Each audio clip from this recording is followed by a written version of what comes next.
What's up, people? Welcome to the channel. 3 things: protein, fat, and carbs. This is what I ate in college to go from this to this. Why are these important, and how did I go from this to this?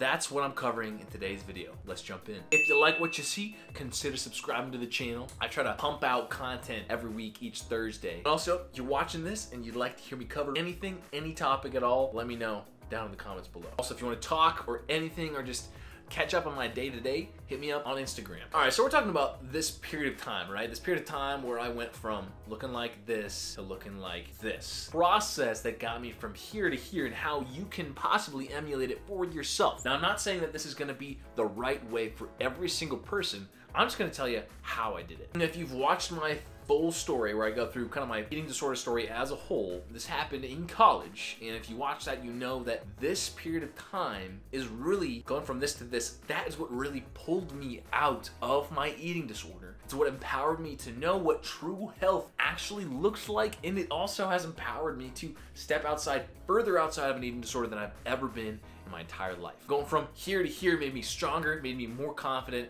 more healthy, and allowed me to step into myself more than ever before. I'm also gonna be very specific. I'm not gonna be like super vague. I'm literally gonna tell you like how much weight I gained, how I found out how much I needed to eat, what I ate, all that kind of stuff. So coming into this period of time right here, this guy, when I was this guy at that age, at that time, I was in the middle of a regression, of a relapse. And I knew that I wanted to get out. I knew that I was done, and I needed to find a way to just propel me up and get me out of there. I wanted to gain weight, and I wanted to better myself. But I knew that I needed to do it in whatever way would get me to actually do that thing. So what does that look like? Well, I knew that I wanted to gain weight, right? But in my mind, I needed to do it in the most efficient way possible. Just because I was coming out of that relapse, I was in health mode and nutrition mode. I wanted to gain as little fat as possible while gaining weight. So because I was scared to gain a lot of weight, but I knew that I wanted to, I knew that I needed to do 2 things. Number 1, I knew that I needed to look up how much I should gain from week to week if I was working out, being fit, lifting weights. And I knew that I needed to look up what exactly I needed to eat. If I was gonna do this right, I knew I needed to do my research. This is what I did. So looking up how much weight, body weight, I needed to gain each week, I went to Reddit. So Reddit is full of a lot of good things and a lot of not so good things, but the Reddit community really helped provide a lot of research and a lot of data around how much weight I should gain as a person lifting weights, as a bodybuilder, right? So there were a lot of other guys who were really big who were giving advice, who gave advice, who still give advice today on how much they gained in the optimal weight gain rate. Now, there are a lot of different names out there that I would recommend looking up now. One of those names is a guy named Jeff Nippard. He's a really awesome fitness enthusiast who is very data-based, very science-based. He's an awesome guy to look up. Very popular in the bodybuilding community, so check him out if you want to learn more about all this stuff. Basically, back then, what I understood from what other people had said, other big guys who'd been through it before, they were telling me, what data was telling me was that I should gain, if I'm lifting weights, around at least half a pound to a pound of body weight a week. That was for men. For women, it was somewhere around 0.3 to 0.7 pounds per week. Why this? Well, because technically the body can only gain a certain amount of muscle as you gain weight, and I'll get into the specifics of this, but basically these guys were advising, again, in my mind, in my eating disorder mind, I needed to find the most optimal way to gain weight without getting fat. And for me, from the data that I found, gaining 0.5 to 1 pound per week was it. So in my mind, I was like, all right, I can do that. Looking back, I wish I would have stuck to the pound a week, because I could have gained weight faster, basically. But I stuck to the lower end of that, but whatever got me to gain weight consistently was what I needed, and that was it. Then I needed to know exactly how much I needed to eat to gain that 0.5 to 1 pound per week. There are two terms that you should know. One is called your TDEE. The other is IIFYM. Let me explain both of these. Your TDEE is your total daily energy expenditure. What does that mean? Why is it important? Let me read the definition of TDEE. Your TDEE is energy expenditure is the amount of energy or calories that a person needs to carry out a physical function such as breathing, circulating blood, digesting food, or physical movement. Your total daily energy expenditure, TDEE, is the total number of calories that you burn every single day. So this is just like the amount of calories that your body is burning day in and day out, just like existing. And in the fitness community, the reason that a TDEE is important is because it gives you a solid number as a baseline to say like, hey, this is your maintenance weight. So just living, breathing, doing your daily activities, your TDEE is like X. It's this number basically. In the fitness community, you take your TDEE and usually increase the amount of calories by maybe around 500 at first to see how much weight you gain. How many calories and macros, I'll explain that, you need to eat every single day to gain weight at a specific rate. Basically, I knew that I needed to gain 0.5 to 1 pound per week. My TDEE was the number of calories and the total number of macros that I knew I needed to eat in order to gain 0.5 to 1 pound per week. TDEE pairs really well with this kind of nutrition plan called IIFYM. What does that stand for? It stands for if it fits your macros. So basically, I knew how much I needed to eat to gain 0.5 pounds to 1 pound per week. The question still kind of remained in my head of like, okay, well, what should I eat, or what nutrition values should I get in a day? Like where should I go from here? And I knew that I needed to be careful with where I was coming from, approaching everything from the perspective of an eating disorder. Restricting certain things, even now, like it's bad. It's just bad. I don't want to do that. It puts me in a tough spot, and I recognize that and I realize that. The great thing about this nutrition plan, this nutrition idea called IIFYM is this. You can eat whatever you want, but every single food that you eat contains 3 pillars. A whole lot more different things, but like 3 main pillars. Every food you eat contains protein, carbs, and fat. Just those amounts, right? So you can eat whatever you want. If you eat something like a burger, which is totally fine. That falls into the idea of eating literally anything. Then after you eat the burger, you fill up that protein meter, you fill up that carb meter, and you fill up that fat meter, and you have to eat enough to fill up those meters to the minimum. You have a goal to hit every single day to fill up those bars to reach that goal, to reach a protein goal, reach a carb goal, to reach a fat goal. And this nutrition plan, IIFYM, basically breaks down for fitness people and for non-fitness people, but a lot of fitness people use it. Basically gives you the breakdown of your macros. How many grams of protein you need to eat in a day, how many grams of carbs you need to eat in a day, and how many grams of fat you need to eat in a day. So what did I do? Basically, you have your TDEE at the top, right? This is the total number of calories that you need to eat every single day to gain weight. IIFYM helps split that total into amounts of protein, carbs, and fat. It all adds up to the calorie count. You're not really tracking calories, which I loved. I hated tracking calories. You're just tracking grams of protein, you're tracking grams of carbs, and you're tracking grams of fat. So I did not restrict any food. It was so freeing for me. It was like I was given permission to literally eat anything. I've been given permission to do that before, but like by fitness people who were saying, hey, this is the way you gain weight and get stronger, I was like, oh shoot, yeah, I'll do that, easy. It was actually really freeing for me. So at the time, in order to gain 0.5 pounds per week, I needed to eat about, on average, 2,700 calories a day. Okay, that was my TDEE. And split into individual macros, ended up being 170 grams of protein. It's recommended in like the fitness community for guys at least to eat between 0.5 grams and 1 gram of protein per pound of body weight. If you want to listen to a podcast, I'll link to a podcast below that talks about protein synthesis. It's pretty cool. Protein synthesis in the body when you eat food. I needed to eat about 270 grams of carbs, and I needed to eat about 105 grams of fat. That was the minimum. That was like the low line. I needed to at least hit each of those pillars every single day. Hold up, just want to interrupt this guy, that guy right there.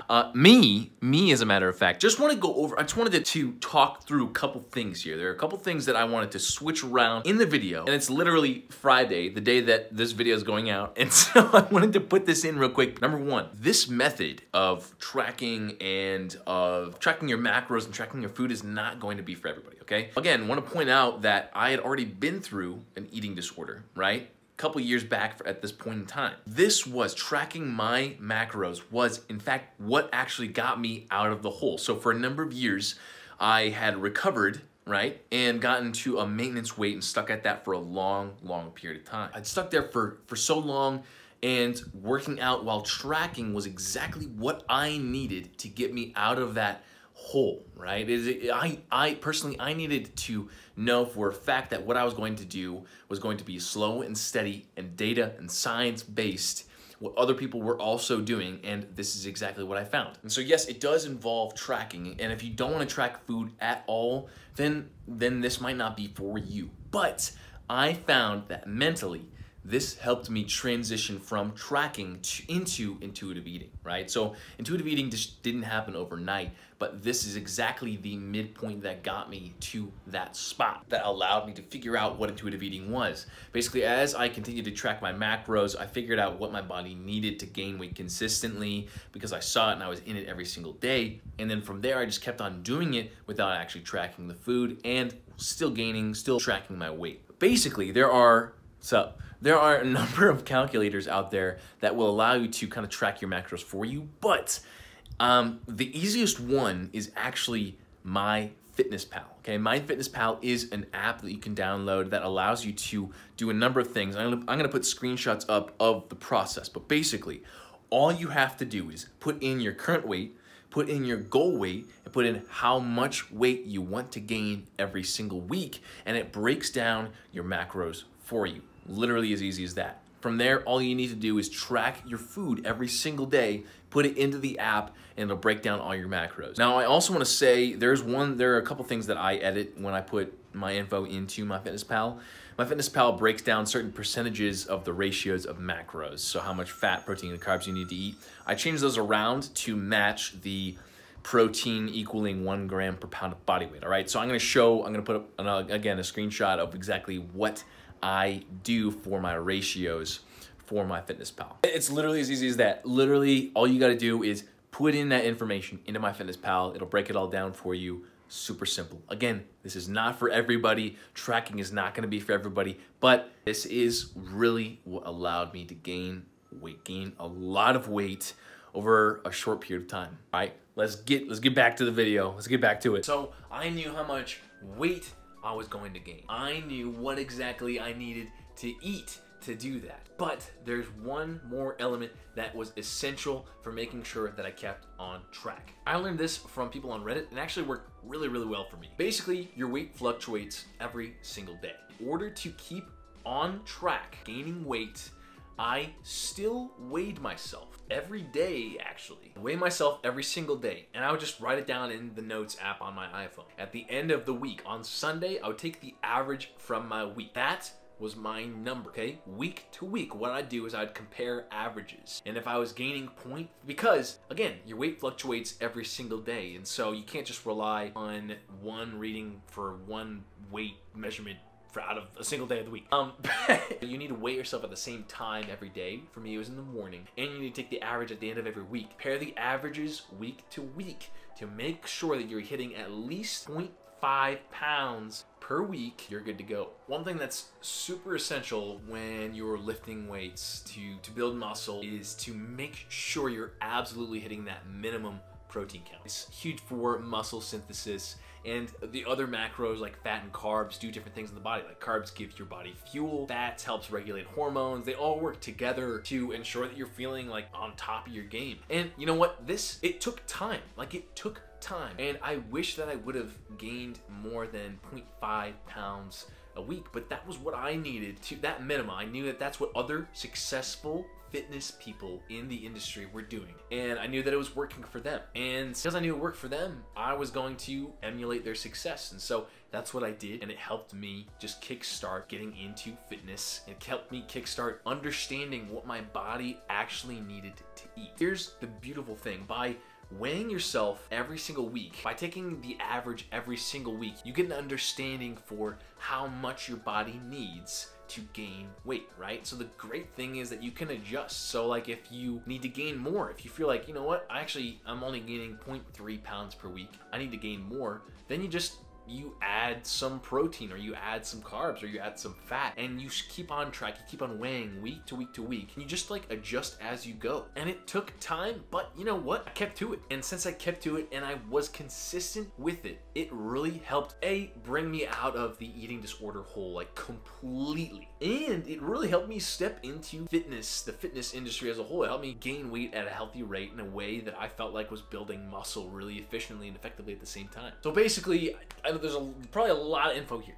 This is what I would suggest doing. If you're a guy and you're watching this, gaining between 0.5 to 1 pound per week, going to that calculator that I linked to if you're going to like work out or not work out, find out what your macros are going to be, what your TDE is while working out, what your macros are going to be. Start eating that amount, start tracking the food that you eat, start filling up those meters every day. Don't restrict anything. With this, you're able to eat any food. Open the door to eating any quantity of food, any type of food, anything at all. You're filling up each of those meters every time you do it, and to be consistent. I do want to stipulate that this whole thing is based around lifting weights and eating, right? So both of those things went together for me. But this sort of plan could work also if you don't plan on working out like that. This video is really the nutrition side of things that allowed me to go from here to here again.